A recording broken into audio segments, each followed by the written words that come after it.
Hi friends, welcome back to smiley Sneha YouTube channel.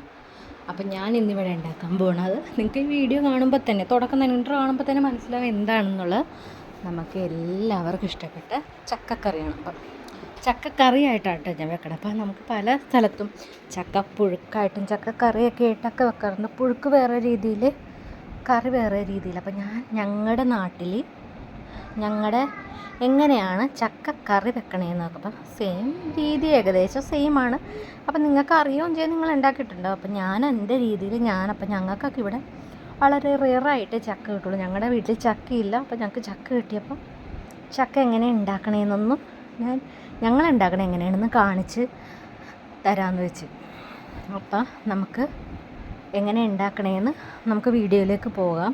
അപ്പം ഞാനൊരു ചെറിയൊരു ചക്ക വെട്ടി നുറുക്കി വെച്ചിട്ടുണ്ടെന്ന് വെച്ചാൽ ചെറിയ കഷ്ണങ്ങളായിട്ട് ചക്കക്കുരും ചക്കയും കൂടി ഒന്നിച്ചാണ് നുറുക്കി വെച്ചാണ്. എന്താണെന്ന് വെച്ചാൽ ചക്കക്കുരും കൂടി ഇട്ടാലേ ആ ചക്കക്കറിക്ക് ഇച്ചിരി ടേസ്റ്റ് കൂടുള്ളൂ.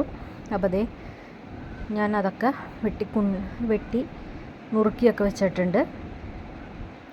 അപ്പോൾ അത് എന്നിട്ട് നമുക്ക് നന്നായിട്ട് കഴുകിയെടുക്കുക. വെച്ചാൽ മണ്ണും കാര്യങ്ങളൊക്കെ ഉണ്ടാകും. നമ്മൾ നുറുക്കണതിനനുസരിച്ച് ഈ ചക്കയുടെ പുറത്തൊക്കെ നമ്മൾ വെട്ടിയിടുമ്പോൾ മണ്ണൊക്കെ ഉണ്ടാവില്ല. അപ്പോൾ നമുക്ക് അത് വേണം ചക്കയിൽ പറ്റണം. കാരണം നന്നായിട്ട് കഴുകി വൃത്തിയാക്കി വെച്ചിട്ടുണ്ട്. അപ്പോൾ ഞാൻ കഴുകി വൃത്തിയാക്കി വെച്ചപ്പോൾ കുക്കറിൽ കൊള്ളണില്ല.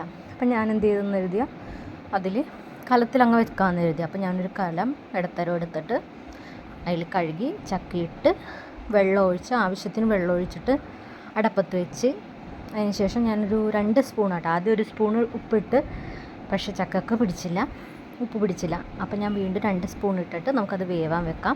അതിനുശേഷം ചക്കക്ക് ആവശ്യമായിട്ടുള്ള കറിവേപ്പില, കാന്താരിമുളകാണ് ഞാൻ എടുത്തത്. കാന്താരിമുളക്, കുറച്ചധികം ഉള്ളി, ചെറുള്ളി, വെളുത്തുള്ളി എടുത്തതെന്ന് വെച്ചാൽ ഗ്യാസ് കൂടുതലുള്ള കാരണം ഉണ്ടാകും ചക്കക്കൊക്കെ. ഞങ്ങൾക്ക് ഇവിടെ ഗ്യാസിൻ്റെ പ്രശ്നം വരാതിരിക്കാൻ വേണ്ടി, ഇപ്പോൾ ഗ്യാസിൻ്റെ കംപ്ലൈൻ്റൊക്കെ അധികം ഉണ്ടാകാതിരിക്കാൻ വേണ്ടി ചക്ക ഏകദേശം ഗ്യാസുള്ളതാണ്.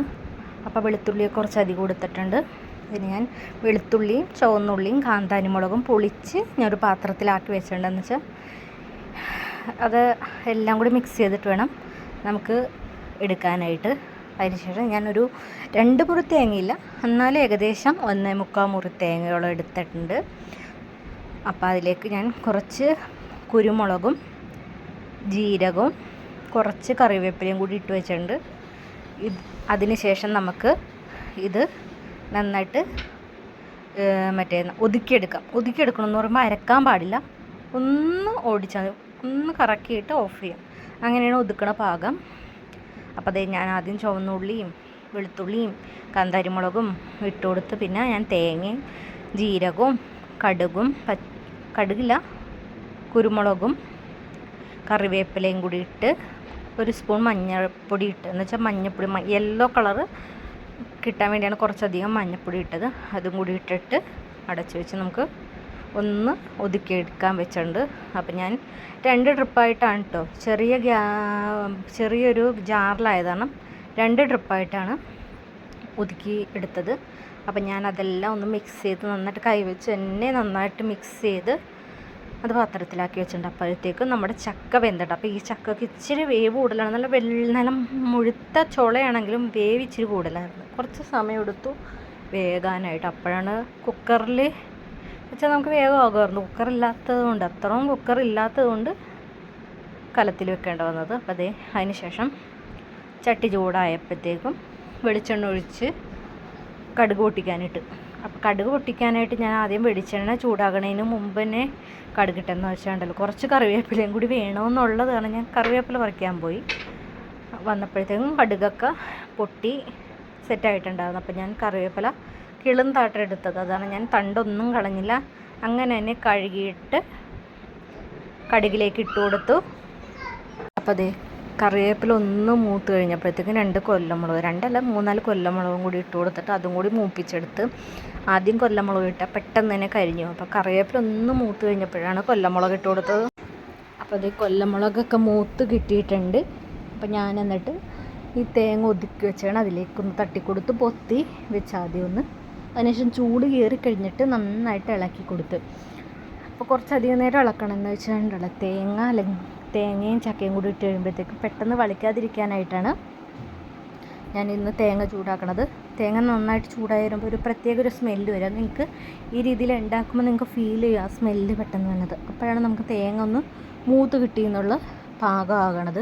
അപ്പോൾ ഞാൻ കുറച്ച് നേരം ഇളക്കി കൊടുത്ത് തേങ്ങ മൂത്ത് കഴിയുമ്പോഴത്തേക്കും ആ ചക്കയും ചക്കക്കുരുവൊക്കെ വെന്തിരിക്കണം അതിലേക്കിട്ട് തട്ടി കൊടുത്ത് നന്നായിട്ട് ഇളക്കണുണ്ട്.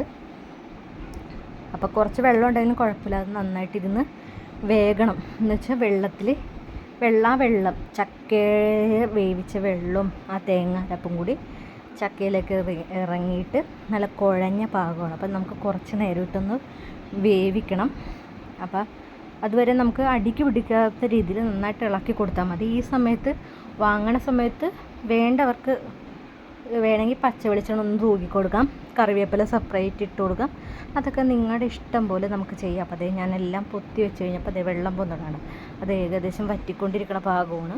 അപ്പോൾ അതേ നമ്മുടെ ചക്കക്കറി തയ്യാറായിട്ടുണ്ട്. വളരെ സിമ്പിളാണ്, വളരെ ടേസ്റ്റുമാണ് ചക്കക്കറി ഉണ്ടാക്കുന്നത്. അപ്പോൾ നമുക്കിത് ചോറിൻ്റെ കൂടെയും പിന്നെ ഇച്ചിരി ബീഫ് കറിയോ ചിക്കൻ കറിയോ ഒക്കെ ഇട്ട് നമുക്ക് നല്ല ടേസ്റ്റോടെ കഴിക്കാൻ പറ്റും. അപ്പോൾ ഇത്രേ ഉള്ളൂ. വീഡിയോ ഇഷ്ടപ്പെട്ടെങ്കിൽ ലൈക്ക് ചെയ്യുക, ഷെയർ ചെയ്യുക, സബ്സ്ക്രൈബ് ചെയ്യുക.